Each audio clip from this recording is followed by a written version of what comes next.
All right, folks, welcome in. This is a week 3 off the edge. I'm Jake Ellenbogen. He is Cam Lynch, my co-host.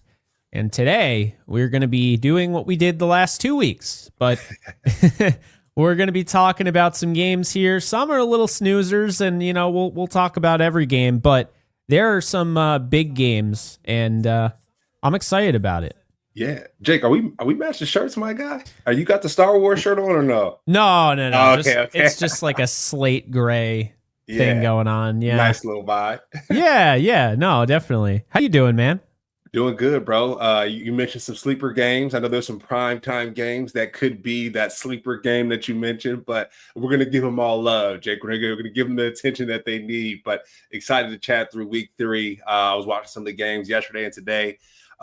You called it the Patriots are probably the sleeper team. Did you call that for this year or was that last year? No, it was this year. Yeah. I was watching their film, brother. They have one of the best backfields, I think, in the league. So I'm excited to talk about them. But I just want to give you your props, your flowers, because you called it, and they're looking good. I wish they would have won week 1, but hey, we can't have everything, right? Yeah. So to start us off, quick recap of last week's performers that Cam and I highlighted. Drake May is the guy that I highlighted at quarterback. He had himself a day, 19 of 23, 2 touchdowns, 230 yards, and a W. That was a lot closer than it could have been if they just let Drake May cook. I don't know why they took the ball out of his hand at any point, but hey, he played well. Justin Madubuike, 5 pressures and a sack. I told you, he absolutely tormented Joe Flacco. Tormented him. It was brutal. Then you had 2 tight ends that had some good days that you highlighted. Juwan Johnson of the Saints, 5 catches, 49 yards, and a touchdown. And Trey McBride, 6 catches for 78 yards in a win for the Cardinals. And Juwan Johnson did come in a loss, but hey, he played well, and they had a chance at the end to win that game. Yeah, Jake, I just want to go back to what you mentioned, Trey McBride and Juwan Johnson. I picked 2 tight ends because, of course, I'm doing fantasy football these days, and I'm seeing that they're crushing it. But I'm just watching the games, and I'm seeing, even going into the Packers with Jordan Love and Kraft. I mean, the guys are cooking. I mean, they're some of the best players on these football teams. Of course, you got for the Packers, Romeo Doubs, and you got Jacobs in the backfield, but the tight ends are really showing up. I know Kittle's down. I know Kelsey's having not as great as of a year as he could, but I'm just seeing some of these younger tight ends really show up in the football game. It's really cool to see Trey McBride really leading that wide receiver room with 6 targets and 7 receptions, 78 yards. And then also seeing Juwan Johnson. I mean, one thing I will mention though, Jake, is that Saints offense is missing a few things. I feel like the quarterback that's slipping my mind really right now, number 7, he's hurt right now with a knee injury for the Saints. I don't know why I can't think of his name right now, but they're just missing out on some players that are really good. The Saints are, and Juwan Johnson is showing up for him. So, and then going back to Nnamdi Madubuike, just his presence, knowing that the Cleveland Browns have a pretty good defense with Myles Garrett, and then him showing up on their other side is really cool. And then talk about Drake May. I mentioned just that running back room. And I think for a young quarterback to have a running back room like they do with Ramondre, with Travion, and even Antonio Gibson, he returned a kick for a touchdown. And so they have an elite backfield. And I think that's really beneficial for Drake May because they can balance the run and then, of course, open up the pass. So I just really like that Patriots offense, and they're just doing a good job. And Taysom Hill, was the person I was talking about. Yes. Taysom Hill is the person I was talking about. And that Saints offense is definitely missing Taysom Hill. But like I mentioned before, Juwan Johnson really stepping up and performing for that Saints team. Yeah, no, he definitely is. And, I would say Spencer Rattler is too. But we'll get into it because I think the bus stops there this weekend. we'll just say that. All right. Let's move on to the primetime games this week. We got the Dolphins, Bills, Chiefs, Giants, and Lions, Ravens. We'll start with the Dolphins and Bills. They're on Thursday Night Football. I'm sure the schedule makers thought was going to be a lot better coming into the season. I didn't because I'm not really that high on the Dolphins, but I'm going to take the Bills in this one 42-17. I think this is going to be this is going to be brute force. This is going to be kind of all out. Look, I'm a big believer in the Bills. I think they're the best team in the AFC. Their defense isn't where it's going to be at the end of the year, and their offense is the best in the league statistically. The Dolphins don't impress me in the slightest. I think Tua's regressing, and honestly, I don't think McDaniel wants to be there any longer. So it's just it's not a great situation. Didn't love the game against the Colts to start the season, and then of course they played the Patriots a little tough, but I do not like this Miami Dolphins team. So I think the Bills are going to run early and often. You saw what the Patriots did. Well, I think they're going to run early and often with James Cook. They paid him. He's having a great year, already 3 touchdowns on the season. I think Josh Allen's going to get whatever he wants, and I think the defense actually is going to hold a decent amount in this game. So 42-17 final for me. Wow, 42. Put the backups in at this point, right, Jake? For this Bills-Dolphins game, I got Bills at 34, Dolphins at 17. Like you mentioned, this Miami Dolphins team isn't the best. Devon Achane really being the only spark that they have. Of course, you have Tyreek Hill, but sometimes I feel like they use him as window dressing, really. But, of course, you got Jalen Waddle, so those guys found the end zone. Tyreek Hill finally had a catch over 30 yards. I think that scene went viral. A broadcaster, someone asked him, hey, how come you haven't caught a pass over 30 yards? And Tyreek Hill just like, hey, just don't piss me off today. But finally, he called one against the Patriots, which was good. And one thing I will say, Jake, is a point of weakness is really that defense. I would say that defense has allowed a lot of touchdowns. I think one of the broadcasters was saying they allowed 12 consecutive touchdowns that Dolphins defense has. So they're not really stepping up to the plate. The defensive line, of course, got Chubb over there. Defensive line is doing pretty decent, but just overall, that team is kind of falling off a cliff a little bit. And I don't know if the Jalen Ramsey trade kind of forced some of that, but I think so. Right. Okay. Jalen Ramsey's finding some success over there at the Steelers, even though the Steelers defense hasn't been the greatest either. But just with this Miami Dolphins team, they're going to have to figure it out when it comes to Josh Allen. He's looking like the best quarterback in football. And I will argue, Jake, that going back to this Packers team, Jordan Love is looking like one of the best quarterbacks in football too. But it's not about him. It's about Josh Allen. Got to figure out a way to get some pressure on him. I think that's going to be really important. And then just like you mentioned, Tua regressing. It's just sad to see this to fall off. He's missing some passes. He's scrambling and he's not really productive on that offensive side. And so I would like to see a little bit more out of him. And yeah, it's just sad to see, man. That offensive line is struggling. That whole team is struggling. But I have the Bills beating the Dolphins 34-17. It was telling when Ramsey wanted out, Teron Armstead retired. He said the nice thing. He's like, yeah, Jared Verse is the reason I'm retiring. No, the reason you're retiring is because you want nothing to do with the Miami Dolphins. That's why. So sorry, Dolphins fans. You guys deserve better, but unfortunately, I don't think you're going to get that tomorrow night. So we move on to a game that I don't even know why they scheduled this game. I don't know. Sunday Night Football, it's the Chiefs and the Giants. Who is excited about this game? I don't know. But I will tell you, there has to be some renewed feeling for Giants fans. You weren't great against Washington. You didn't score a touchdown, but your defense held Washington in check, a team that was in the NFC Championship game. But then that week 2, I know it sucks. I know it sucks to lose 40-37. But a lot of points being scored by the Giants. And they have a defense. They have guys. That just came, that was just a wild game. Wow. But maybe they could take advantage of a Chiefs team that I think is not that good this year.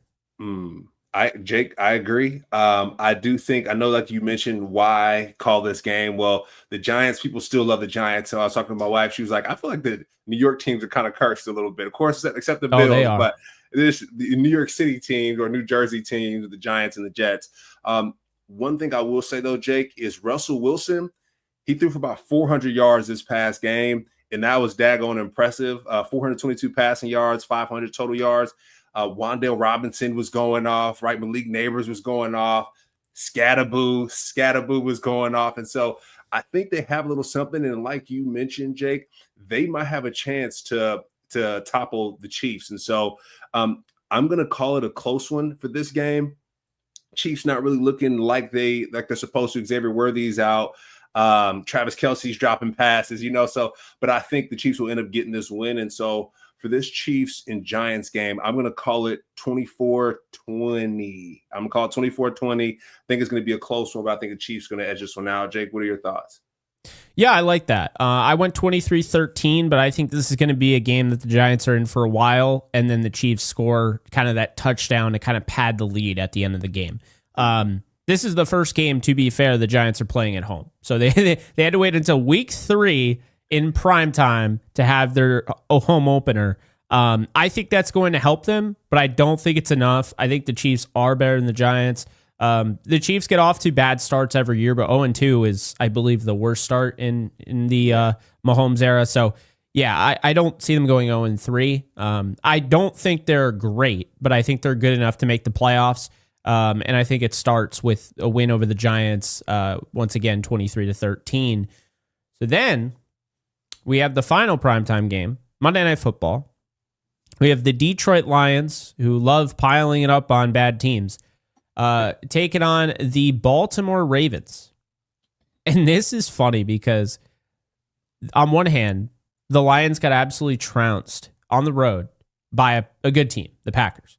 Yep. On the other, they just beat up on Ben Johnson and a depleted secondary and whatever that offensive line is in the Bears. I'm not buying, because I had the Lions winning the division, but I'm not buying that the Lions are an elite team this year. I'm just not. I don't think they're one of the top teams. I think they're a solid team.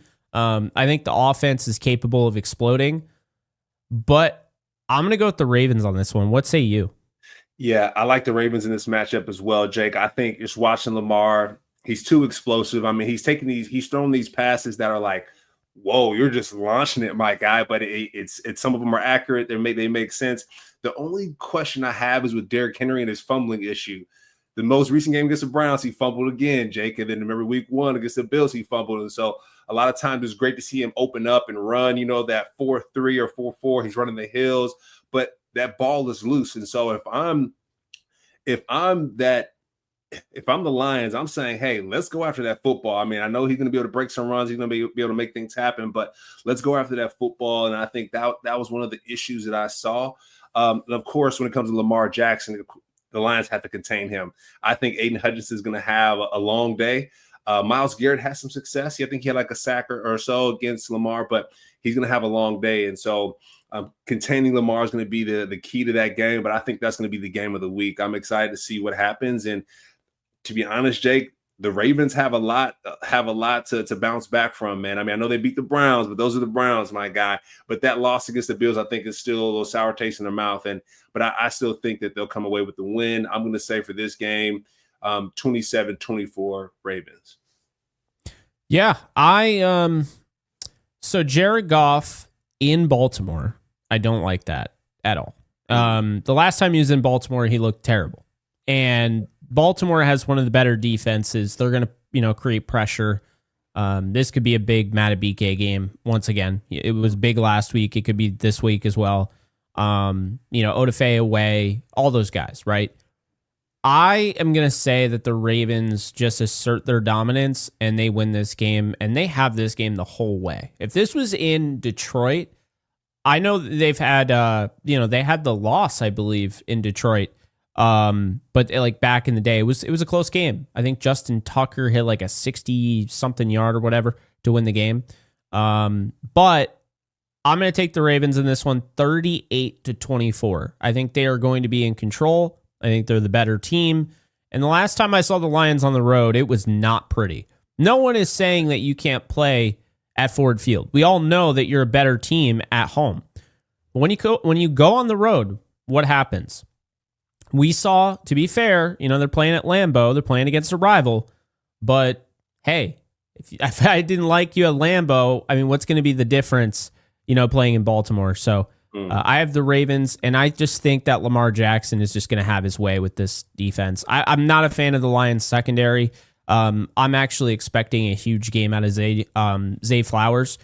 He's actually going to end up being one of the top performers at the end of this show that I have. So I think Zay Flowers goes off. Yeah. And also, too, I just want to call out Roquan Smith. Yeah, my man had 15 tackles, like a scoop and score against the Browns. So he's flying all around the field. I think he's trying to become defensive player of the year. But Myles Garrett, though, he's had a couple sacks each game. So those two, that was a good matchup. But I think these defenses are going to really show up. And I know you feel a certain way about the Lions defensive back. So what's number 31's name? Johnson? Kirby Joseph. Kirby Joseph. I know he had that hit.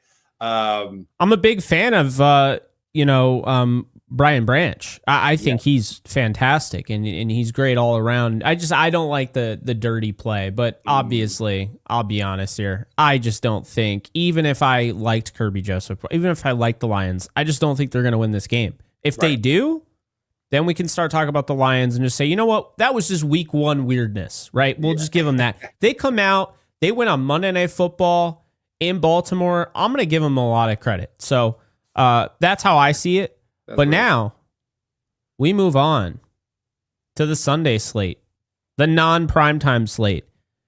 And we're going to start off with the game of the week. And if you don't think it's the game of the week, I don't know what to tell you, because we get an NFC divisional round rematch between the Rams and Eagles. This is becoming a rivalry, Cam. They played each other twice last year. You know, the Eagles have had the Rams number. They have. Yeah, we've gotten smoked. But the Rams have been in every game, like, in a big way. And especially the last game in a blizzard, you saw that Rams team, they really came alive. They were ready for the test. Now, they might not have been ready for Saquon Barkley, but the way I see it, Cam, is they had the Eagles on the ropes, and they gave up all those yards to Barkley. They gave up that touchdown at the end of the game that should have ended the game. So the fact that it was even in question goes to show you the tenacity and just the overall adversity that they faced and they went through, and how strong this team is. And I think a big reason is because obviously your football coach and Sean McVay and your quarterback and Matthew Stafford. So Cam, I've been going back and forth on this. I had the Eagles winning this game for a while, and after the first 2 weeks, I think the Rams are winning this game. I think they're the better team right now. I think they're the best team in the league currently.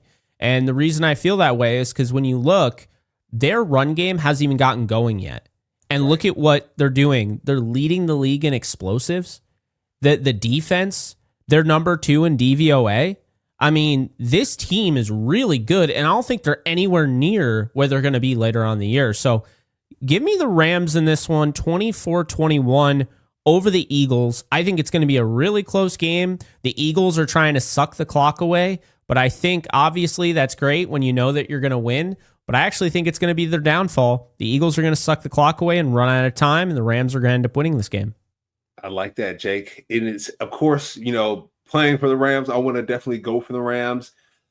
But I'm going to have to flip the score on this one. I'm going to have to go Eagles 24, Rams 21. Reason being, like you mentioned, Chris Shula, this defense has been exceptional this year. Probably ranked in the top 5 defenses, I would say, in the league right now. That's been really important. But what I've been calling out since week 1, C.J. Stroud had about 50 yards rushing, I think it was. Nick Chubb led in rushing, and the C.J. Stroud was right behind him in rushing yards. And just watching Jalen Hurts, the way he runs the football, he's been crushing the Rams in the run game, just himself in general. Not Saquon. Let's put Saquon aside.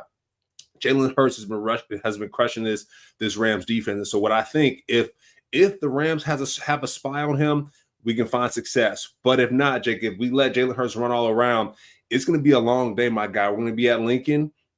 And so I'm actually going on a Eagles podcast later on this week, and I'm call a spade a spade. Like, if we don't stop Jalen Hurts, it's going to be a long day. And so I think that's going to be important. And then second key to victory is the Rams. We have to start fast. I think Matthew Stafford, in the second half has like the highest passer rating or something like that in the league. He's been crushing in the second half. But the first half, we've been starting off a little slow. And with going against the former champs, I don't think we can afford to do that. And so with playing against the Eagles, I have the Eagles winning this one 24-21.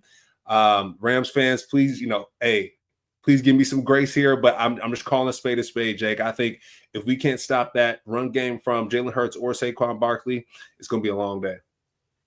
Yeah, and I think this is a game where, Tutu Atwell, they paid $10 million to, hasn't really been involved the first 2 games. He's on the field. He is, right? But being involved, like actually being involved in the passing game, requires you to catch some footballs. And Tutu Atwell has 1 catch in 2 games. I think that this is the Tutu Atwell game. You watch that Kansas City Chiefs game. What's one thing that stood out to you? Mahomes was missing throws. But when he missed throws, guys were open. You can throw on this Eagles secondary. They don't have a Darius Slay. They don't have a Chauncey Gardner-Johnson. That's what they're missing. I am not a fan of their secondary. I am a big fan of their defensive front, but I'm a fan of what the Rams are doing, on that offense. And so I think that they're going to throw enough at them where you're going to get those opportunities over the top, those shot plays to a Tutu Atwell, those shot plays to a Jordan Whittington. And I think that's going to be the difference maker. But another thing is, they barely lost the game last year. This iteration of the Rams, I've said, is their best team in the Sean McVay era. I truly believe that. And when I look at Devontae Adams, who's going to beat man coverage, and I look at Puka Nacua, who's going to beat zone coverage, I just think they have every type of tool there at their disposal. We just saw Matthew Stafford throw over 300 yards in a blizzard. So now if it's nice out and he's got Devontae Adams and Puka Nacua and everybody, I like their chances. A big thing here, though, is that I'm really keying in on 2 things. Is Blake Corum going to get some opportunities? Because I think Kyren is going to be more... He's going to be... I would say you maximize Kyren Williams by using Blake Corum. It's like a pitcher, just you constantly throw fastballs and you just locate them differently. Eventually, you got to hit somebody with a slider or a changeup, right? So I feel like that's what the Rams have to do to maximize the production out of both of them. And then the next thing is, man, Byron Young has been incredible. Maybe the defensive MVP for this team through 2 weeks. How's he going to look against, one could say, maybe the best right tackle in all football in Lane Johnson? I think that's a huge matchup. We already know, about Jordan Mailata versus Jared Verse, but that's going to be a huge matchup. So we'll see. Yeah, and going back to the point with Matthew Stafford's weapons, going back to the last game against the Titans, I think Devontae Adams had about 17 targets and only 8 catches. And so, like you mentioned, share some of those targets with Tutu Atwell, right? We got to find some other people to get the football to. I know Puka Nacua, like you mentioned, is going to go off. They're going to figure things out, but the Rams have to expand that playbook a little bit. And you mentioned it, Blake Corum and Kyren Williams, those carries are 13 to 5. Let's get Blake Corum up to about 8 to 10 carries, and then Kyren, let's bring those down just a little bit. But and then even getting those guys out in the pass game, I mentioned it earlier to the Patriots, their running backs are catching the football out of the backfield. Ramondre Stevens is catching the football 30 yards down the football field. You see Christian McCaffrey catching red zone passes. So let's get those guys out of the backfield, make things happen. I think that's going to be really important. And then also utilizing our tight ends, that 12 personnel, I think that's going to be real key. Dennis Allen, he found the end zone this past game and the most recent game. Is he the red zone threat? What does that look like? And I'm just loving some of the tight end delay screens almost where they show that they're blocking and slip out, catch a pass and run down the field. So I think a little bit of that would be great. And just like I mentioned before, Jake, just stopping that run game from the Eagles. And A.J. Brown and Devontae, they haven't went off yet, Jake. And so I'm praying that this is not the game that they go off. I'm seeing that Akella Witherspoon jersey in the back there. Think about Emmanuel Forbes. Are they attacking? When I looked at the Titans game, I feel like they were attacking Forbes, really, because Akella wasn't in the game. They were attacking Forbes. They were finding ways to find success over the top. And so I think we have to watch out for that. Is just Akella Witherspoon being out, stopping that run game, and, of course, giving the ball, like you mentioned, to Tutu Atwell and Blake Corum. Yeah, and, Darius Williams has to step up. That's just the bottom line. So we move on to the next game, Texans-Jaguars. Nice little division rivalry going on there. Look, the Texans have had it rough. They had to play the Rams. They had to play the Bucs. They gave them both a run for their money. They should have won the Bucs game. They really blew that one. That said, don't want to take any credit away from your Bucs there. But how about that? They're playing both the teams that you played for the first 2 weeks. What are the odds? So I actually like them this week against Jacksonville. Now, I do believe Josh Hines Allen is going to give them absolute fits. I think Trayvon Walker's coming off maybe his best game of his career last week. This Jaguars defense is going to get pressure on CJ Stroud. But I do believe that the Texans are good enough. I think they're going to force one too many mistakes from a Trevor Lawrence, who, again, I am not bought in on. And I think that the Texans are going to prevail in this game, 24-20, get their first win of the year. man, they certainly had to earn it. So I think on the road, they get the job done. I think we see a little bit more of Nick Chubb in this one, and I think they started to in week 2. I think we start to see more Woody Marks in the passing game. I like that. I think like you mentioned, the Texans, they're due for one, Jake. Their defense is strong. That defensive line with Anderson, Danielle Hunter, those guys, they ball out. And so I think they deserve one at this point. CJ, like I said, they took the loss to the Bucks and to the Rams, who have been doing pretty well. I mean, I got Baker Mayfield, Jake, as one of my top performers. My guy is, I think, an elite quarterback right now. I think he's found his way. But the Houston Texans, they have a chance, I think, to win this game against the Jaguars. Travis Hunter, what does that look like? I haven't seen a breakout game from him yet. I know they talk about, hey, he's gotten 80 reps, 30 on offense and 40 on, a certain amount on defense. And so I'm waiting for him to have a breakout game too. But I do believe the Texans take this one away. CJ Stroud, waiting for him to, it's his 3rd year in the NFL, Jake. He found some success running the football against the Rams. But I think he needs to have a breakout game to show that he's an elite quarterback. And I think this is the game he's going to do it. I think he's going to throw for a whole bunch of yards and run the ball really well. Nick Chubb, he's been playing decent, about 50 to 60 yards a clip per game. We'd like to see him pick things up as well.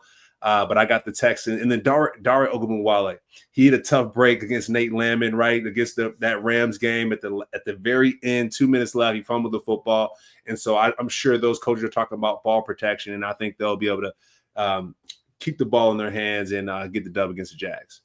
And he needs to work on pass protection because he's not going to play if he's going to give up 3 pressures in a game in pass pro. That's for damn sure. Yeah. So we both have the Texans, and we move on to, I think this game just became really exciting. The Bengals and Vikings.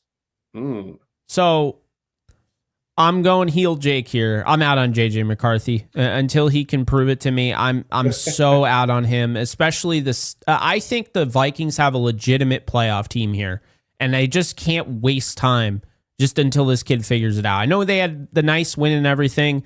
Well, we look at the Bears. I don't know how good the Bears are. So I love that Carson Wentz is going to start this game, and I'm happy for Jake Browning. I mean, you've been in this league. You know what it takes to get a contract and everything. Jake Browning is playing for his career, and he's had some good moments. So I actually think this is going to be fun. I think this could be a high-scoring game.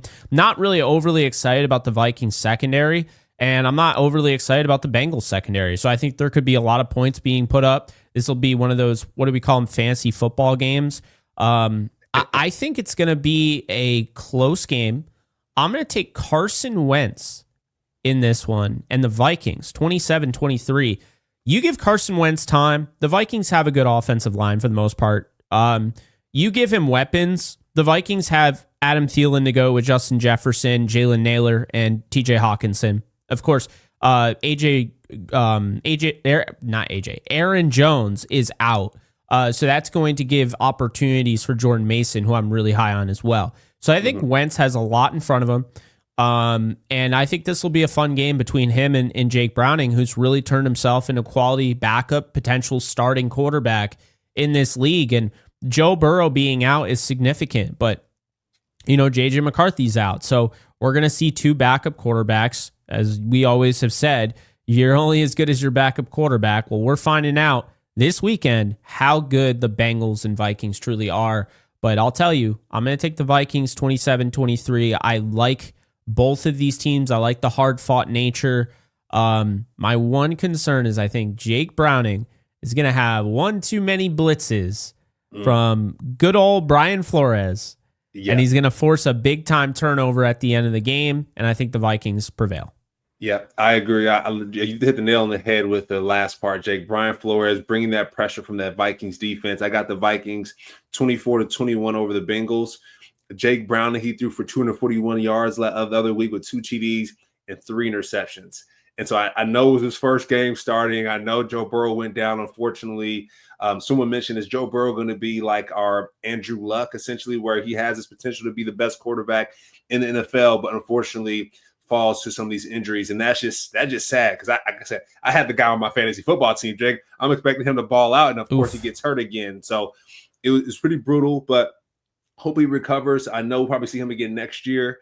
But going back to Jake Browning, I think he's going to be seeing ghosts against this Vikings defense. I think he's going to have a long day.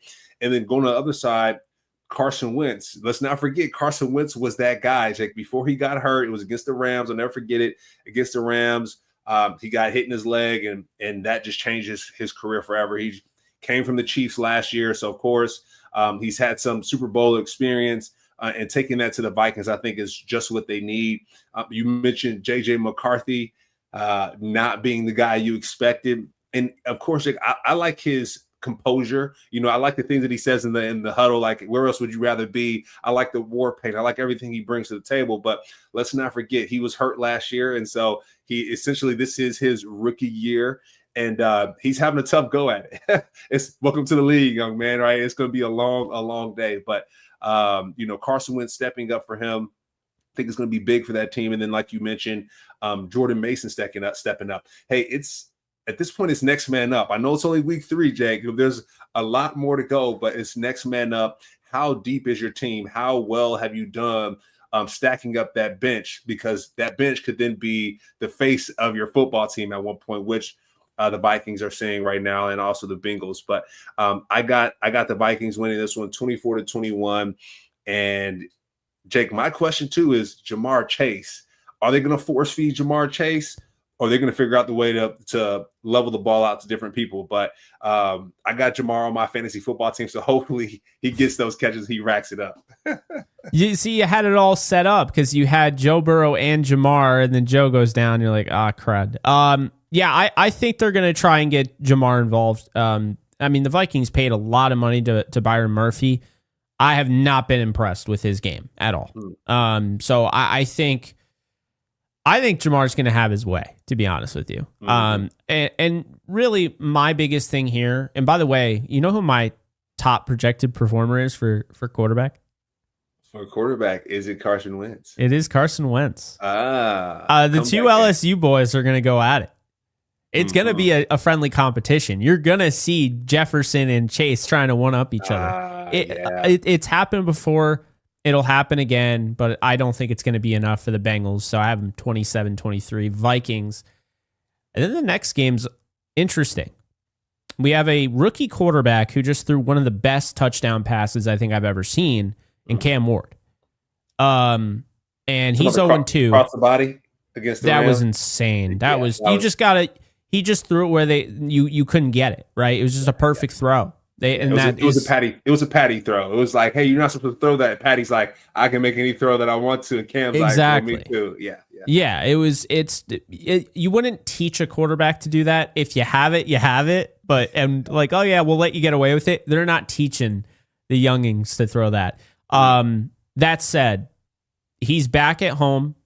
Lost a tough game. They were in the game with the Rams with 9 minutes to go. I know it turned into what could have been a 40-19 affair, but they were in that game. And it's a big, reason because Cam Ward managed it in a way where he wasn't just giving away the game. And he also was contributing. I mean, getting, they got Elik Iomanner involved, which is a big thing. The rookie. He's a good player. He's one of my top performers, Jake. He kind of went off against the Rams defense. I'm like, I kind of like what you're bringing to the table, young man. Yeah, and they got that chemistry in week 2. So just imagine, what's going to happen there. But then you look at the Colts, and you see Daniel Jones, you see the defense and what they've created there. You see Cam Bynum. A big component for what the Vikings had in their secondary. They miss him. I can tell you that much. Yeah. So there are some guys, especially the Colts. What was the biggest thing with Daniel Jones? He was never protected with the Giants. Everyone can talk about, he doesn't have the accuracy, whatever. He had the arm strength. No one's going to take that away from him. And he had the mobility, but he didn't have an offensive line that could protect him. Well, the Colts have one of the better offensive lines in the league. And I believe that they are going to protect him, and they are going to win this game against the Titans. But I don't think it's going to be a blowout. This is the first real test on the road. This is the first time the Colts have gone on the road.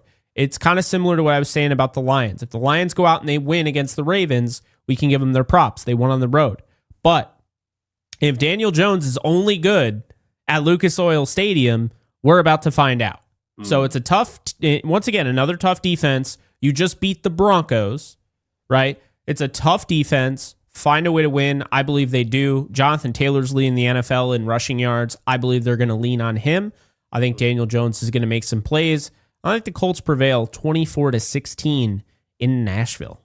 Nice. Yeah, man. I got the orange behind me here. Zaire Franklin, linebacker for the Colts. He's been balling out. It's been really cool to see him mic'd up and hyping up his teammates.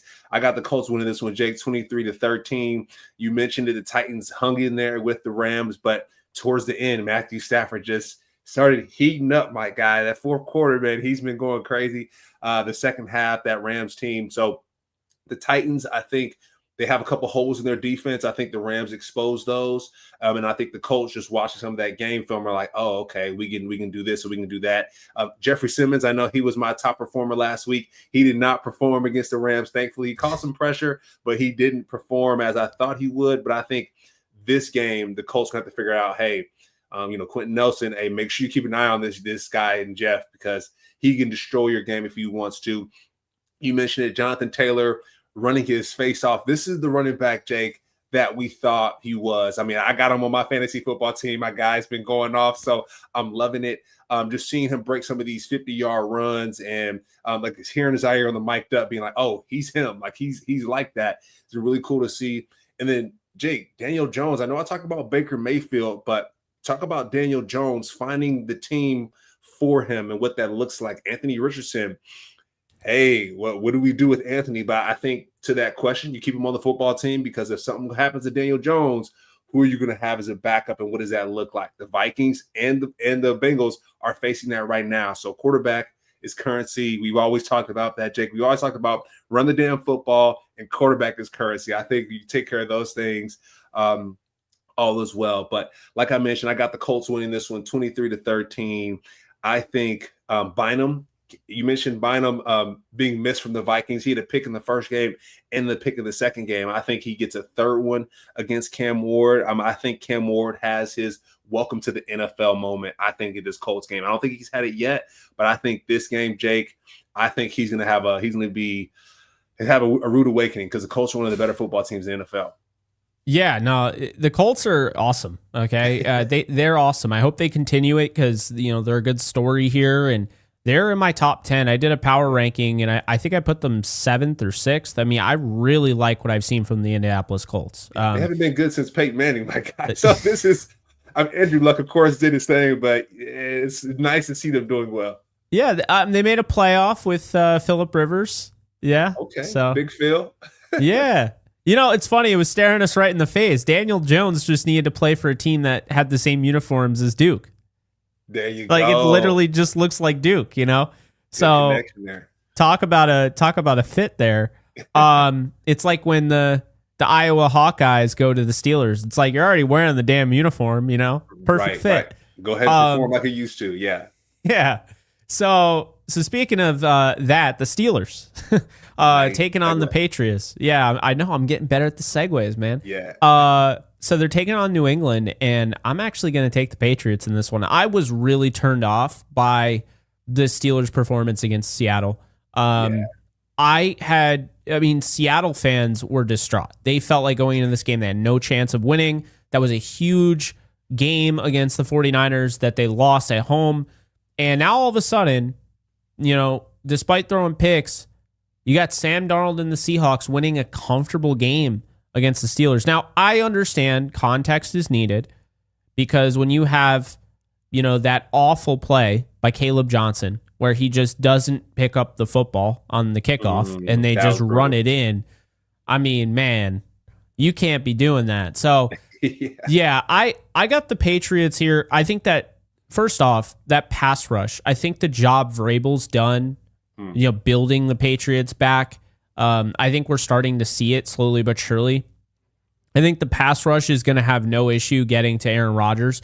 And then the issue is Aaron Rodgers has no mobility. So if you get to him, he's just falling down.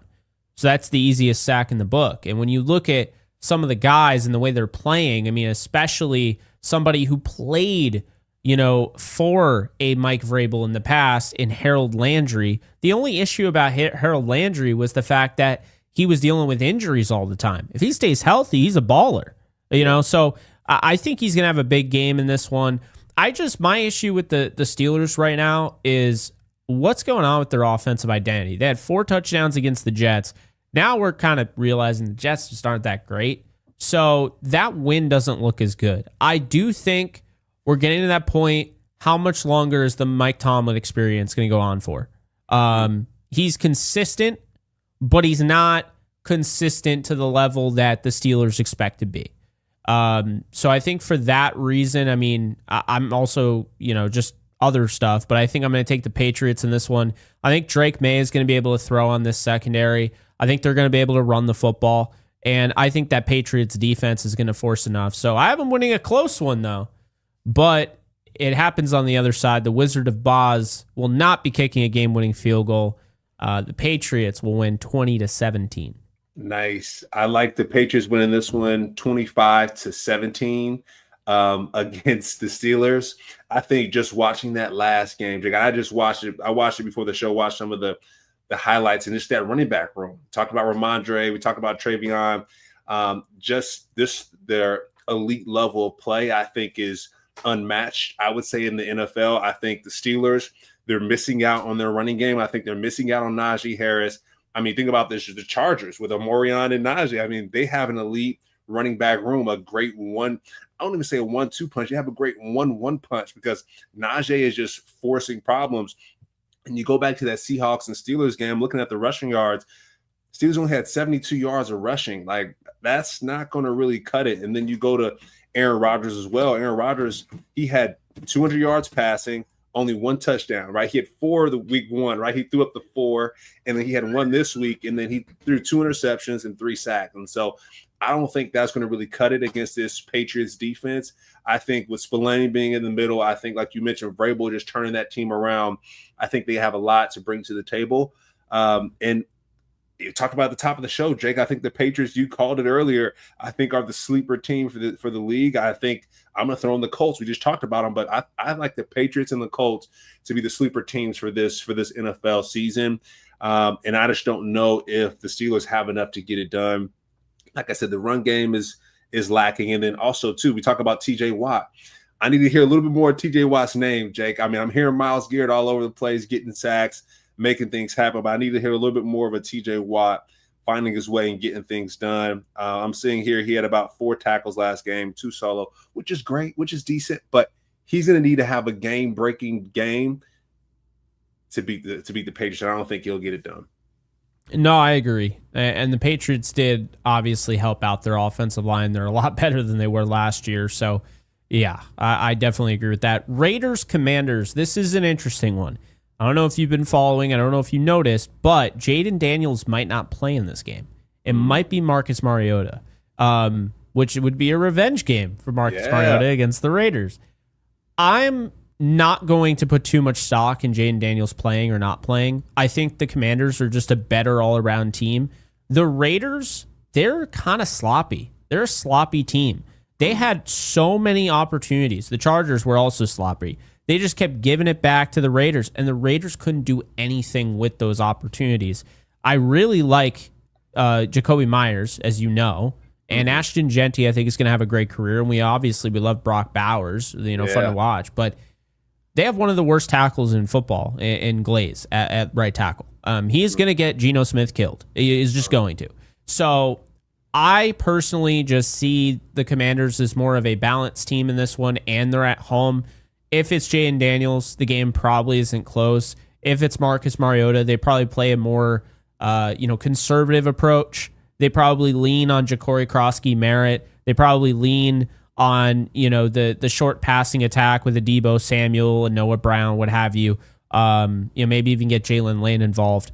But the way I see it is that the Commanders are just a better team, and they're at home, so I'm going to take them, regardless if it's Mariota or Daniels, 21-14. But I'll say if Daniels plays, I'll probably go 31-14. Okay, I like that. I agree with you on a couple things. I think I think I agree with you on the revenge game, right? Mariota plays. I think it's going to be a good game. I agree with you on that. What I will say, though, on the flip side, Geno Smith and I think this Raiders team, like you mentioned, they may not be the cleanest, but I think with the healthy Brock Bowers, Jake, I think they have a chance to win this one. I know the Washington football team's defense is good. They got some boys over there that can stop the run, that can stop the pass. They got Lattimore over there from the Packers. I think their defense is good, but I think that the Raiders come out on top with this one, Jake. I think the Raiders come out on top. Geno Smith gives us the reason why Tom Brady wanted him, why Pete Carroll wanted him. And it was really cool to hear, like, I think Tom Brady gives the Raiders a call and they talk about the game plan. They talk about what they want to get done. I think the Raiders win this one, Jake. I'm going to go 24-21. If Jaden Daniels doesn't play, I'm going to go 24-21. I think Max Crosby is going to have a breakout game this game. And I'm going to tee him up a little bit. I know, I'm sure you know why I'm going to tee him up, but do we have the same guy? We don't have the same guy. I'll pass it to you though. Yeah, share your thoughts on the top performers with Max. So, yeah, no, I have Max Crosby as my top defensive performer. I think he is going to put Josh Connerly Jr., the rookie, into an absolute blender. It's about that time though. Myles Garrett's been going off, and he's like, "Oh, okay. If I want to be the guy, if I want to be the defensive MVP, like I have to go off at some point." And I think this. If you want to win the game, you need to have a Max Crosby go off, But also, Josh Connerly is really struggling. There was concerns coming out of the draft that he wasn't quite big enough to play tackle in the NFL. He's a little skinny in lower half. And I think that's being tested. I think he's going to have to add NFL weight and have an NFL body, NFL tackle body, in order for him to last in this league. Because right now, he's getting bull rushed all hell. And you know who could bull rush? Max Crosby. Max Crosby, yeah. And another thing I will say, I talked about Robert Spillane a little bit earlier, going to the Patriots. I love the addition of Devin White on this football team. And he's had like a resurgence of his career. I know he's with the Bucs. He went to the Eagles. And he's been a little quiet, Jake. And so now that he's back with the Raiders, I think he has a chance to figure things out, to come out on top. And so I like him as a linebacker. Personally, I saw him play alongside Lavonte David. Lavonte David essentially gave him the game plan on how to be a great linebacker. Got Jeremy Chin back there at safety. I think this Raiders defense is going to be able to get it done. And Jaden Daniels being out, I think that's going to hurt. Austin Eckler getting hurt last game. Unfortunately, his Achilles popped. And that's a big blow to this Commanders offense. One thing I will say, though, Jake, Deebo Samuels still has it. He's a yak champ. I think yards after contact, he's one of the best at doing it. Not a yak as in the throw-up champ, but a yak as in yards after contact. He's been doing a good job of figuring things out. And then Terry McLaurin, of course, I think just their combination is dynamic, but I still have the Raiders winning this one. I think, like you mentioned, Max Crosby goes off, Devin White goes off, and I think Geno Smith gets these guys going on offense. Yeah, and I want to point out Jonah Laulu, the interior defense lineman, has 3 sacks already. He's having a good year for the Las Vegas Raiders. But yeah, I think the biggest issue, the 2 right tackles are abysmal this year. The thing is, DJ Glaze wasn't good last year, so you should have known that. And with Josh Connerly, he's a rookie. So, I mean, he'll have a chance to get better, but I just don't know what the Raiders were doing with Glaze. I'm not trying to attack him personally, but I mean, he's going to get Geno Smith killed. I'm being honest. So they need a little chip help. They need a little Brock Bowers to give a little chip before he. They'll need a lot more than a little, right? So we move on to the next game. Really good game. We probably would have talked about earlier, but we were kind of separating between the 1s and the 4 games. And, this game to me, when you look at the Broncos and Chargers, this game's huge. This game has some serious stipulations early on in the season. This is one of those tiebreaker, stipulations early on in week 3 where you look back, you're like, oh man, if only we won that game. Yeah, you got to find a way to win. Broncos are coming off a absolutely catastrophically brutal loss where they actually won, so much so they put on the score bug 2-0 and they lost while the score bug said 2-0. obviously the leverage penalty, which regardless if you agree or don't agree, it is a penalty by the rules. They did call it correctly. The 15 yards is a little brutal to go from a 60-yard field goal where the guy didn't even come close to hitting it to then they move it up 15 yards and it's a 45-yard field goal where he drills it. That's tough. I feel for you Broncos fans, but you know what? You kind of got away with one week 1 against the Titans. And look, I've been riding with the Broncos. They're my number 2 team in the AFC coming into the season. But that Titans game, you had this 6 turnovers and you still found a way to win. That's good. But, so the Chargers game. Chargers, big thing for them. They're without Rashawn Slater for the year. However, Joe Alt is playing his mind out at left tackle, right? I am going to go with a fun 27-20 game. I'm going to give the nod to the home team because I really couldn't decide between the two. I think they're very similar. I'm going to go with the Chargers here at SoFi Stadium, 27-20. I think they're just going to do a little bit more. That Broncos defense kind of showed you. I mean, they're really good, right? Preseason number 1, but you can beat them. And the Colts and Daniel Jones did it. Well, I think Justin Herbert and the Chargers can do it too. Jake, I'm not going to lie. The Chargers, I talked about the Patriots being a sleeper team. We talked about the Colts being a sleeper team. Let's go ahead and add the Chargers to being a sleeper team. What I like about the Chargers is their offensive line keeps Justin Herbert clean. You look at the pocket really doesn't move. It doesn't conform. It doesn't twist. It doesn't bend. It stays flat. And Justin Herbert is back there baking the cake, my guy. And I think one thing about Harbaugh, he probably mentions, hey, we need to keep 10 upright and safe because if so, he can be a Hall of Famer and our team's going to do really well. I think Keenan Allen, that addition to that team was amazing. I know he's going viral for like his bones and his shoulders sticking out and stuff like that, looking like a Demogorgon. But hey, he's balling out. He's doing his thing. Shout out to Keenan Allen and Quentin Johnson. Jake, I called it out the first game of the season. I'm like, Quentin Johnson got hurt. I don't know what he's going to do, right? It was against the Rams preseason, got knocked out of the game. And then against the Chiefs, he goes off. And I think he's finding his way. I think when he did step onto that Chargers team, we didn't really know what he was going to be. We were like, wait, is this a great pickup? I don't know, but we're starting to see it now. Ladd McConkey as well, Jake. They just have an elite wide receiver room. And then we talk about the running back room. We just talked about Najee. We talked about Omar. Come from North Carolina. I think they just have the full package when it comes to their offense. And then let's go to the defensive side, Jake, with Derwin James, him leading that football team. We talked about that first game with Xavier Worthy getting hurt. Well, he had Travis Kelce on a freaking roller coaster. He drove him right into Xavier Worthy, and Xavier Worthy, I think, cracked his shoulder or something like that. And so Derwin James, he approaches the game with bad intentions. And I do think this game it's going to show. And so I got the Chargers winning this one, Jake, 31-24. I got the Chargers winning this one. I think that defense is stout. I think the offense is stout. I think the kicker, you got Cameron Dicker, the kicker. I mean, God, the Chargers, like I mentioned, I think they're my top 3 for sleeper teams of the league. So I got them winning this one. Yeah, and you mentioned Derwin. He's actually on the cover of this live stream. He was in the thumbnail. So love it. He was a big reason why they won that game. He's a very fierce competitor. He always has been, going back to his days at FSU. Fun player to watch. So next up, we have another division matchup: the Cardinals and the 49ers. The best division in football, looks like, the NFC West. You have 2-0 Cardinals taking on the 2-0 San Francisco 49ers.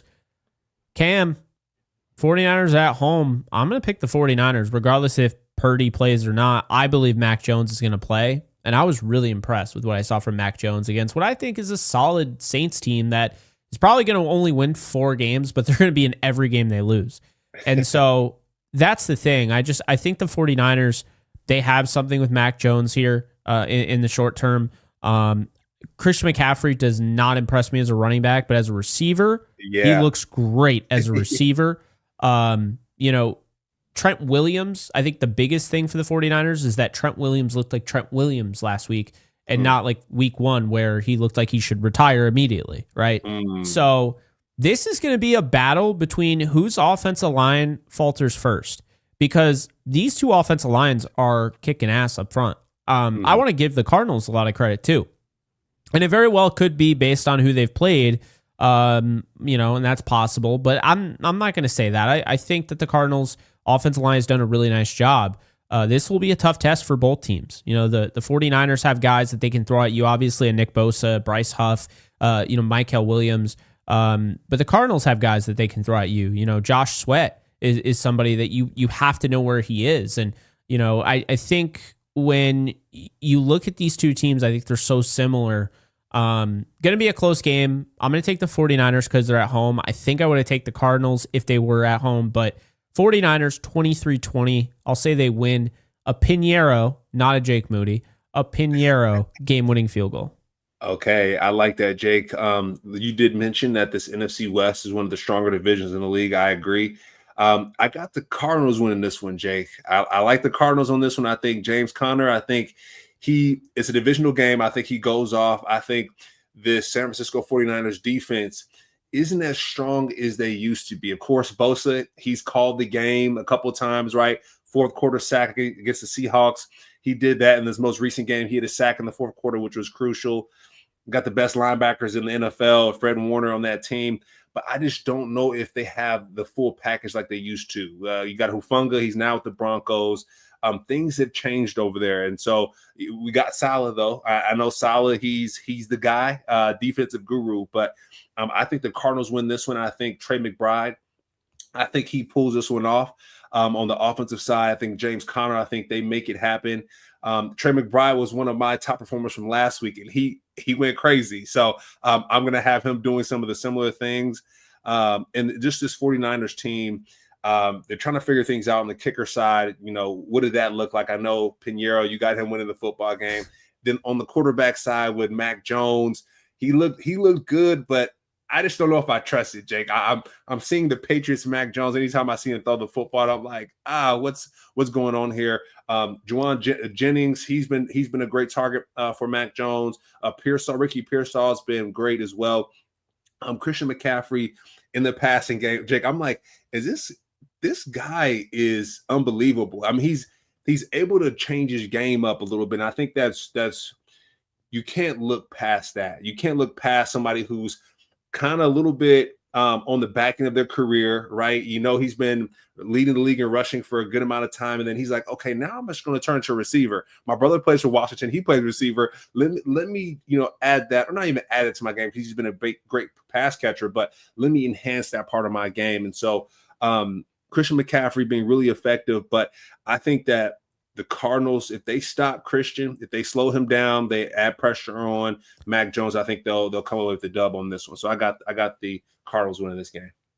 We shall see what happens with Drew Petzing, the offensive coordinator for the Cardinals. I'm not impressed with his game plan. I'm just not. I think he's had some games where Kyler was clearly in a zone, took him out of it, and then he's had games where, okay, clearly you can run the football against this team, and just forgets, oh yeah, I can run the football. Like, I don't get it, because you have so many weapons there in Arizona, but I just don't feel like they're utilized correctly. But I think this will be a close game. I just got the 49ers instead.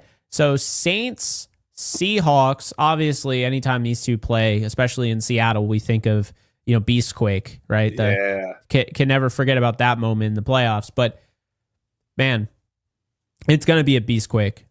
This defense that McDonald is building is special, Cam. It is. They got Darion Kendrick picking passes off. Doesn't matter who goes down, right? You got Boye Mafe. You got Byron Murphy, the defensive lineman, who's actually playing really well. Leonard Williams. You got all sorts of guys, right? DeMarcus Lawrence. You got the linebackers, Ernest Jones. There's all sorts of guys. They didn't have, by the way, impressive win against the Steelers. They were without Eamon Worry and Devin Witherspoon. So that's kind of big. And I just think that McDonald is just so good that it is just going to give. And look, Spencer Rattler has looked pretty solid in his first two games, all things considered. Probably you could make the argument the Saints could be 2-0. But at the same time, You know, he's a young quarterback. He hasn't quite seen everything. I thought he did a nice job keeping, care of the football against a really tough, solid defense. Until the fourth quarter. Yeah. He fumbled it. No, I know. But I'm going to say this, Cam. I'm going to say this. I think the Seahawks trounce the Saints. I think this is one of those things like where we were talking about earlier. The Saints play at home the first two games. They're in the confines. They're comfortable. They're sleeping in their own beds, all that. Mm-hmm. Well, now you go to Seattle. Now you go against that defense. Now you go up again. Now you have to defend JSN. Cooper Kupp just had a great game against the Steelers, right? But the most important thing, and will be a top performer of mine, Kenneth Walker is back. Kenneth Walker was supposed to be a star running back, and injuries have plagued him. But I think Kenneth Walker showed you against last week against the Steelers. This guy is back. He had the same amount of carries as Charbonnet and was just way more effective. So I'm going to take the Seahawks in a blowout, 30-13, Cam. 30. Kind of like the Bills and Dolphins. How it's going to be a blowout. That's funny. Not quite that level. That is, yeah. Yeah. No, that I feel you on that. I agree. I agree that Seattle's going to win this game. I got Seattle 24 to New Orleans 17. Reason being, Spencer Rattler. Some of my notes just from that 49ers Saints game. Anytime he sees pressure, Jake, he gets a little bit rattled. So whenever he sits back in that pocket, I think he might be a little bit better when he's off schedule. One thing I will say, though, he's been good with his legs. He might be a better runner than we think. He's found ways to, shake loose and get first downs in that 49ers against that 49ers team. And then a top performer for me, Jake, someone we have to look out for with the Saints, it's Carl Granderson. I mean, my man kind of went off there a little bit. I mean, I know he's lined up with Cam, and he has a pretty decent defense. But Carl, he's been really impressive. I've liked the way he's been playing, and I have him as a top performer.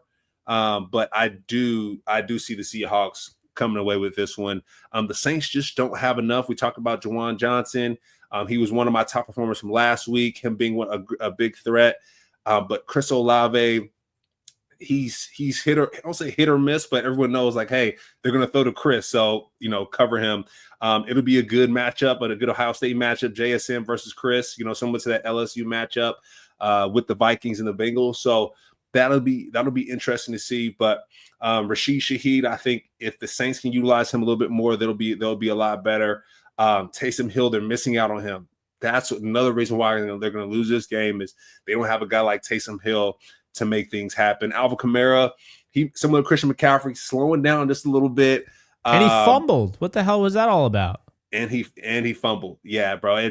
And not only did he fumble, Spencer Rattler fumbled with a minute left into the game, and the offensive line didn't really hold up for him like he wanted to, and it was just a long day. But going back to Granderson, he had 2 sacks and 3 TFLs that game, so he will be my top performer for this week. I like it. I actually just picked him up in fantasy football. The individual defensive players league. Nice. So okay. Yeah, you're like, wait a minute. Let me get it on that. Yeah. Hold on. I that's why I said I was like, oh yeah, you would probably like that. But to be fair, you did just get into fantasy football. It's been a minute. So just this year because we couldn't get into it when we were playing because they thought it would be sports betting. So got into it this year, and I'm excited about it. It's been fun. I'm happy. It's a wholesome thing. That's why you keep bringing it up. Like people don't get it. Like you weren't able to do it before. So yeah. It's cool. But so we have 4 more games, and we're gonna kind of go a little rapid fire here. Yeah. We got the Falcons and Panthers. I'm going to take the Falcons 24-10. Yeah. Bryce Young did not get any help with that offensive line. He was pressured 31 times, which is just absolutely ridiculous. I think Bryce Young is going to do everything he can. It's just not going to be enough. I think the Falcons, they're going to be able to run the football. Bijan Robinson, something that for whatever reason the Cardinals just didn't even think to do last week. I mean, this is the same team that gave up 140 plus yards to Travis Etienne. So you can run against the Carolina Panthers. I know the Falcons are going to know that. They want to run with Bijan anyway. So I'll take the Falcons 24-10. 24-10. Yeah, Jake, the Falcons. I got the Falcons 21-17. I think it's going to be a little bit closer because it's a divisional matchup. Bryce Young, similar to that Dolphins offensive line, they're just struggling, right? Tua and Bryce, you just put them both in the same bucket. Unfortunately, those guys are struggling. That offense is. I mean, they do have Chuba back there, so I think that's going to be beneficial for that Panthers offense. Xavier Legette, I mean, is he going to show up? I know Adam Thielen left that wide receiver room. McMillan, man, he looks good. 100-yard game. There you go. McMillan, yeah, I like it. The Panthers have some hope, but not enough, I think, to win this game. I think Michael Penix, I think he's going to figure things out a little bit. Of course, they got the win against the Vikings. Or wait, they took the L at the end of that game, right? But the Falcons. Falcons-Vikings game was Falcons won the game. Falcons won that one. Yeah, JJ McCarthy did everything he could to throw that game away. Yeah. So I think the Falcons keep that energy going. Raheem Morris finding some success a bit. I think it's like his second year being the head coach, and so that Falcons team getting Bijan Robinson going. And their defense, their linebacker was it Diablo, number 0, coming Divine from Diablo, yeah. He's a baller, so I think he's gonna really show up big this game. It's a division game. You mentioned it. These games might have implications in the future. Falcons and Panthers not so much making the playoffs, but I think at the end of the day, the division games count as 2, so those are important. But I got the Falcons winning this one. I got you there. I'm gonna go move on to the next game here. Cowboys Bears. And this is interesting because I actually you could make an argument. The Cowboys have done enough to be 2-0. You can. They probably should have beat the Eagles. They blew that. Fumble late in the game, whatever. CeeDee Lamb dropping, CeeDee Lamb dropping everything. And then they barely escaped the Giants. That was the thing, was like, but those are 2 divisional matchups. Like you said, it's a little different. I'm going to take the Bears to win this game at Soldier Field because I think both teams are just not that great defensively in the secondary. I think the Bears have fully healthy, Jalen Johnson back, Kyler Gordon good to go, everybody's healthy. This Bears team looked dangerous against the Vikings. They just did. But here's the thing, is when you look at the Bears, they're dealing with these injuries in the secondary. They just are. And so you look at the Cowboys and you have Russell Wilson who goes 17-37 in one game and doesn't score a touchdown. And then this game, you mentioned it, throw 400 yards, whatever, just kind of crazy. I think Caleb Williams has looked pretty good, all things considered. I think the offensive line's still an issue. But Caleb, he's doing a nice job of getting out, I think finding guys. We saw the rapport just continue to build last week, Rome Odunze. So I think that the Bears are going to beat the Cowboys. I am going to go 30-27. I think it'll be a very close game. And if the Cowboys win, I won't be surprised. I think it's kind of a coin flip, but I went with the home team. Bears 30-27. It'll be a fun one. Yeah, I think Brandon Aubrey, he's been the savior for this Cowboys team. He's one of my top performers. And so I'm going to stick with him. I got the Cowboys winning this football game 34-27. I think when it comes to the Cowboys, I think CeeDee Lamb is going to have a breakout game. I mean, from that first game of the season, he struggled a little bit.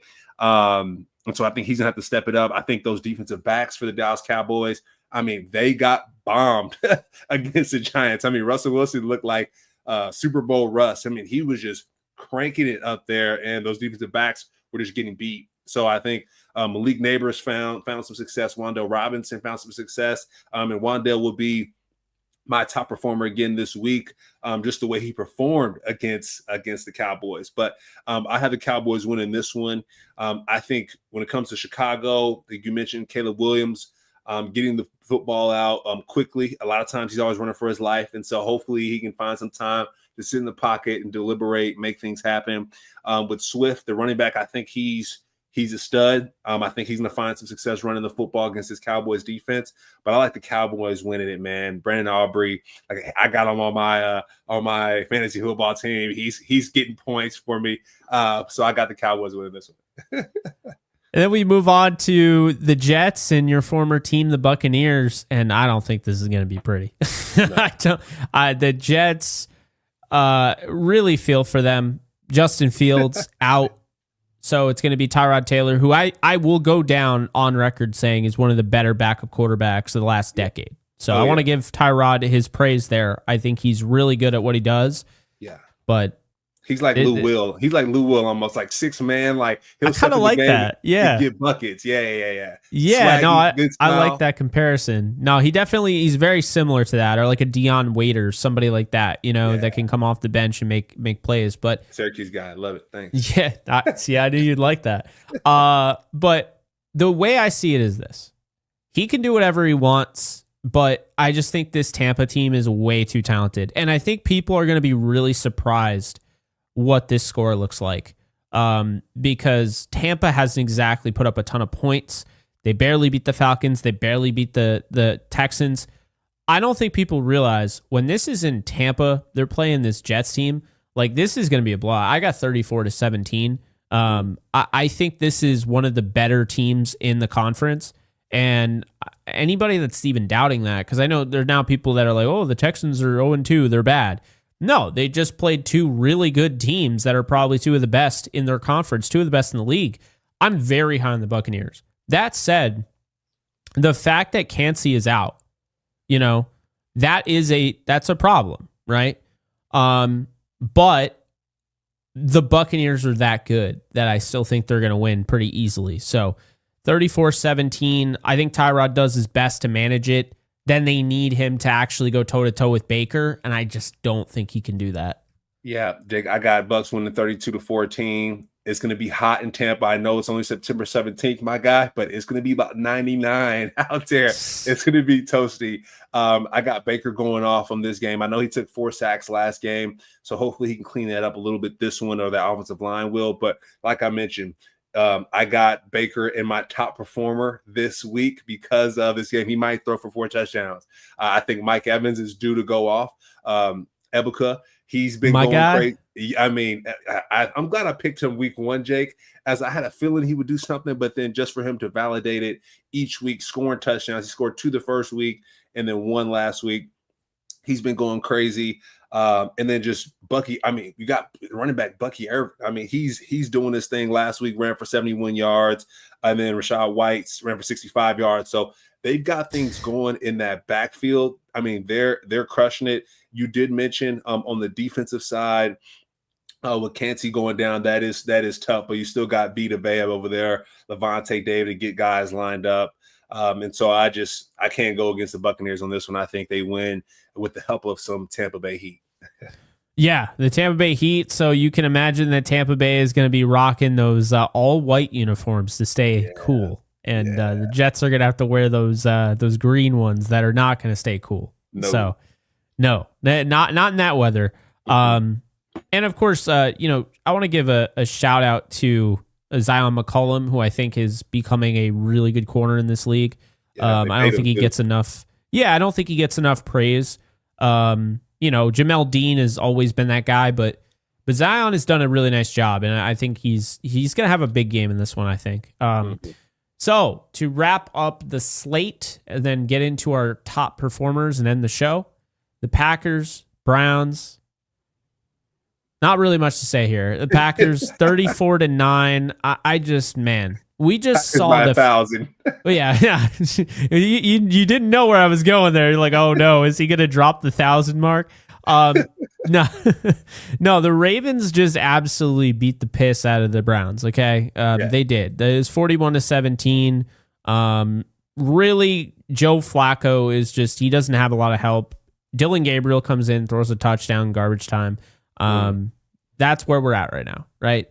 The good news for the Browns is that Quinshawn Judkins looks legit. He ran well. Aside from that, Harold Fannin Jr. looks really good.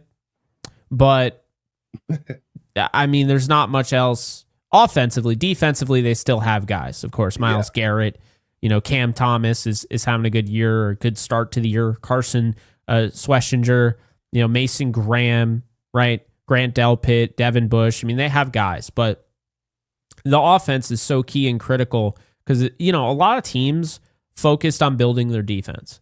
And if you don't have an offense to compete with this Packers team that, by the way, went out and not only rebuilt their defense, but they went out and got Xavier McKinney last year, and then they went and got Micah Parsons this year. So they have some absolute dogs over there. And I just feel like they don't have, even if the Browns got off to a good start, they don't have enough juice with Joe Flacco at quarterback. You're asking way too much out of him. I like him. I think it's a valiant effort, the fact he even goes out there and he's able to play at the level he does. But this isn't Super Bowl winning quarterback Joe Flacco. This is 40-year-old, I don't have a lot of mobility Joe Flacco. And Micah Parsons is probably going to be a huge performer this week. I felt like that was low-hanging fruit, though. So I'd probably say Parsons ends up getting 2 sacks in this game. But yeah, 34-9. I don't think this is close, Cam. Yeah, I think this is gonna be a blowout, Jake. You said 34-9. I know Baltimore beat them 41-17. So for this game, with Jordan Love being the quarterback, I think he's a little bit more accurate than Lamar Jackson. Well, Lamar Jackson's accurate, but those fools be dropping the ball. Mark Andrews dropped the ball in the end zone. Like, these fools be dropping the ball. So I'm glad Packers. You said that. Yeah. I'm gonna go Packers on this one, 42-14. I think they activate Shedeur. Just say, hey, Shedeur, we're just gonna get you active for this game because our guy Joe might be running for his life this whole time with Micah Parsons, and it's that defensive line. That defense is looking ferocious, my guy. Quay Walker, the linebacker there. I mean, they're just looking beastie. They're just attacking the football. I wrote my notes, Jake. They look like a playoff football team right now. Right now, they look like a playoff football team.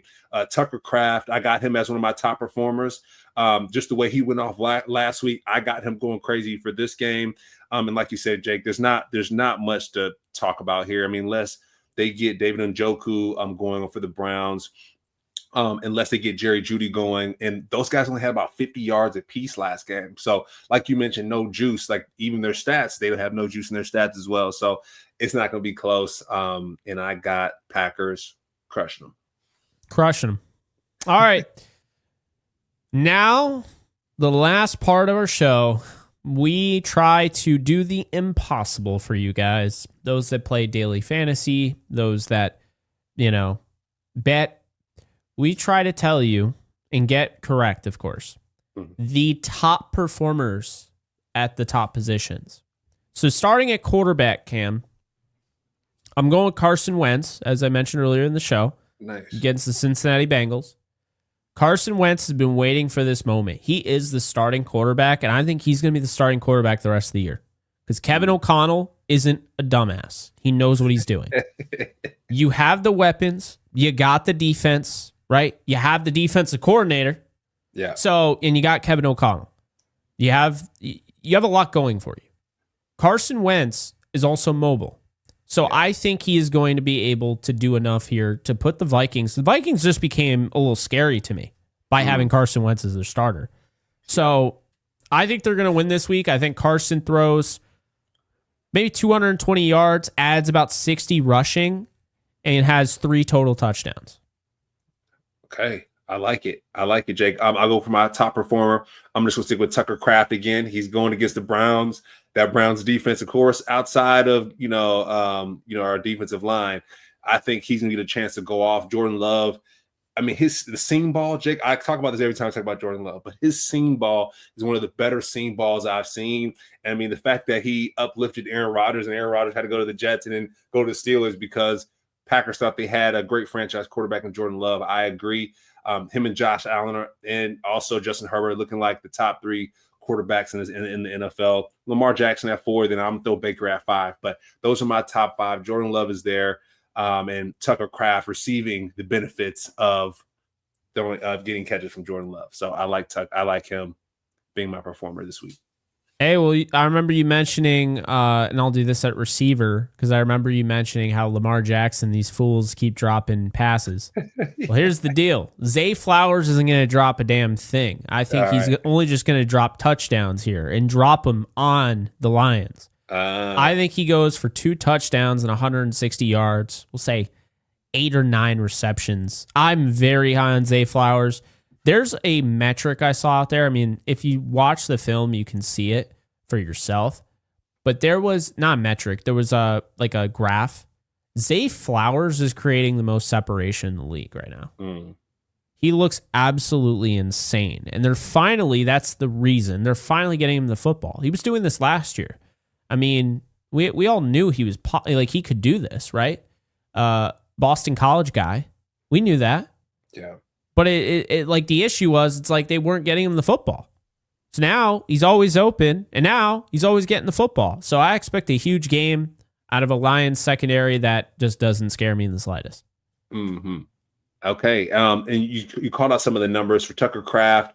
I'm going to say he goes for 8 to 10 catches this game for 70 to 80 yards. And then I'm going to say he gets a touchdown. I think he's been balling out each week. I think that's been important to call out. Carl Granderson going against the Seahawks. I think go against Sam Darnold on that offensive line. I think he gets 4. He had 5 pressures last week, so I think he'll have 4 this week. I'm sure the team are like, hey, we need to double team this guy. Maybe Cam Jordan, double team him, but make sure Carl Granderson is taken care of.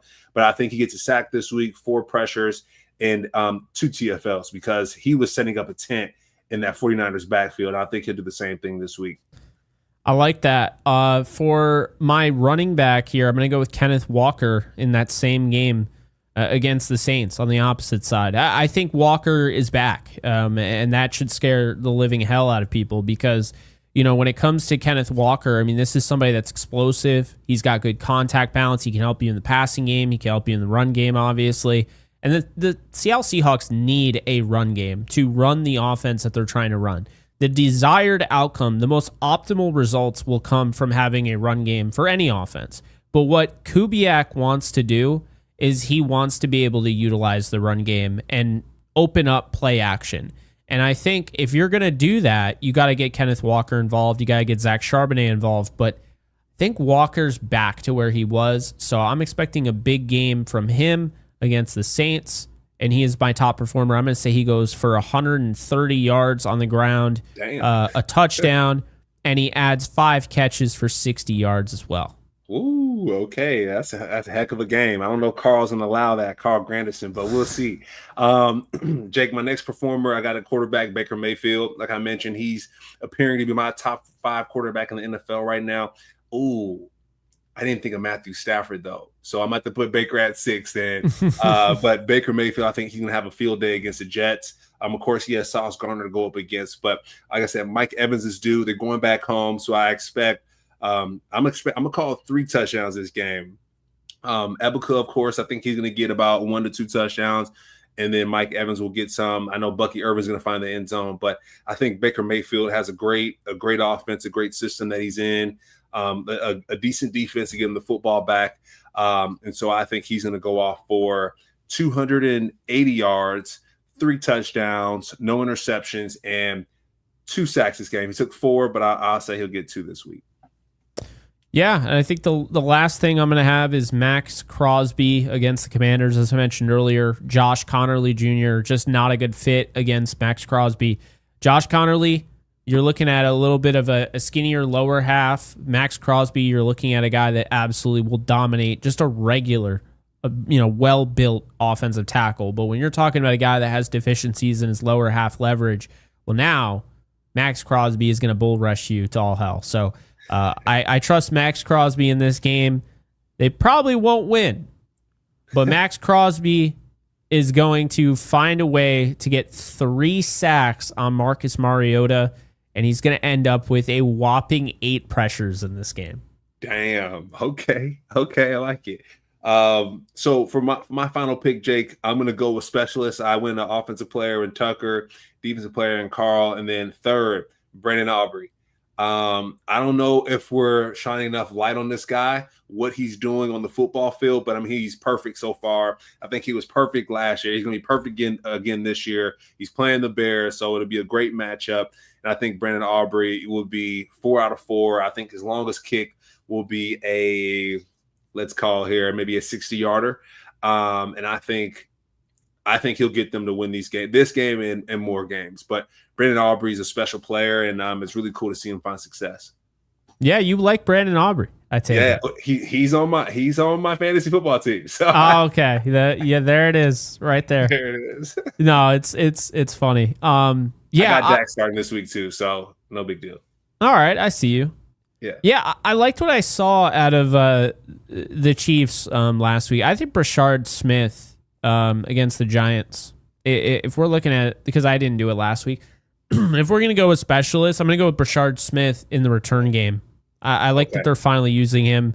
Loved him out of SMU. I'm going to go with Brashard Smith. I think he houses one this week. Okay. All right. I like it, Jake. You got to show love to the specialist, so I appreciate you adding that in there. Of course. So that's going to do it. We appreciate you guys. Any final thoughts, Cam, before we hang up? Man, I just hope this Thursday night football game is going to be good, not a blowout. Fingers crossed. Yeah, wishful thinking there. Wishful hoping. That's some copium, as we call it. Yeah, hopeism, copium, all of that.